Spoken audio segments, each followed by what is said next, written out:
নমস্কার। Free job alert by Sukanta sir ডিসকাশনের পর্বে আজকে আবার একবার স্বাগত জানাই। আজ যে বিষয়টি আলোচনা করব খুব গুরুত্বপূর্ণ বিষয়। আবার এটা আপনার স্মার্টনেস, আপনি সৎ, আপনি সত্যি কথা বলেন, তার প্রমাণের যে জায়গাটা কিভাবে করবেন। তার প্রমাণের সবথেকে গুরুত্বপূর্ণ জায়গা হচ্ছে আই কনট্যাক্ট। কথা আছে, চোখে চোখ রেখে কথা বলা। কারণ চোখে চোখ রেখে কথা বললে কনফিডেন্স যার থাকে সেই চোখে চোখ রেখে কথা বলতে পারে। তাই চোখে চোখ রেখে কথা বললে বিশ্বাসযোগ্যতা বাড়ে। তাই আমরা যারা ইন্টারভিউ দিতে যাব, আমাদের যিনি প্রশ্ন করছেন তার চোখে চোখ রেখে উত্তর দিতে হবে। জানি না, সেটাও কনফিডেন্সের সঙ্গে জানি না। যেটা জানি তারও কনফিডেন্সের সঙ্গে যেটা জানি যা ব্যাখ্যা এক্সপ্লেন করতে হবে সেটা। এবার আমাদের অনেকের সমস্যা হয়ে যায়। আমরা হয়তো দেখলাম ইন্টারভিউ রুমে যিনি প্রশ্ন করেছেন, ৩ জন আছেন। ধরুন মাঝের জন প্রশ্ন করেছেন। আমাদের চোখ তার প্রতি আটকে আছে। মানে তিনি প্রশ্ন করেছেন তার দিকে তাকিয়েই আমি সম্পূর্ণ উত্তরটা দিচ্ছি। ভাবুন তো, ওই ইন্টারভিউ বোর্ডে আপনিও আছেন। আমি ইন্টারভিউ দিতে গেছি। আপনি আমাকে প্রশ্ন করেন। আরেকজন প্রশ্ন করেছেন। আমি তার দিকে তাকিয়েই উত্তরটা দিচ্ছি। ভালো লাগবে আপনার? নিজেকে বাজে লাগবে না? তাহলে ইন্টারভিউ রুমে যিনি প্রশ্ন করবেন তার দিকে তাকিয়ে উত্তর দেওয়া শুরু হবে।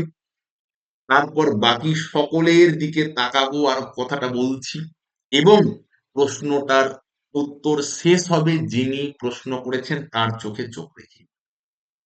ইন্টারভিউ বোর্ডে যদি আপনি চোখে চোখ না রাখেন, বাঁকা দৃষ্টি, তেড়া দৃষ্টি, উপরের দৃষ্টি, নিচের দৃষ্টি, পিছনের দিকে তো আর তাকানো যায় না।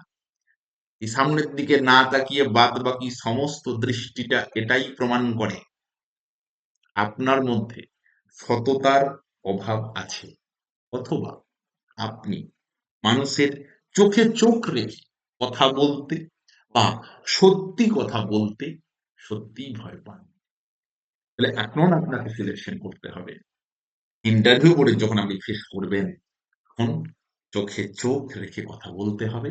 কারণ চোখে চোখ রেখে কথা বলা মানে সত্যি কথা বলা, সঠিক কথা বলা এবং সঠিক তথ্য দেওয়া। এবং যিনি প্রশ্ন করবেন তার চোখে শুধু চোখ নয়, বাকি যারা বসে আছেন তাদের দিকে তাকিয়েও, মানে যেন একটা ফ্রিলি একটা অ্যাটমসফিয়ার এর মধ্যে ডিসকাশন চলছে। সবার দিকে তাকাচ্ছেন এবং উত্তর দিচ্ছেন এবং সাথে একটা সুন্দর হাসি মুখে। ওই চোখ আর মুখের ফিলিংসই বলে দেবে আপনার প্রতি বিশ্বাস কতটা করা যেতে পারে, আপনি কতটা সৎ, আপনি কতটা সত্যি কথা বলছেন। তাই কোনো একজনের না, আবার এরকমও হয় আপনার মনে হলে একজন ইন্টারভিউ নিচ্ছেন, এই মানুষটা মনে হচ্ছে একটু নরম সরম মানুষ, নরম মনের মানুষ। আপনি শুধু তার দিকে তাকিয়েই কমিউনিকেট করে যাচ্ছেন। বুঝলেন? সবার দিকে তাকাতে হবে। না হলে বোরিং ফিল হবে।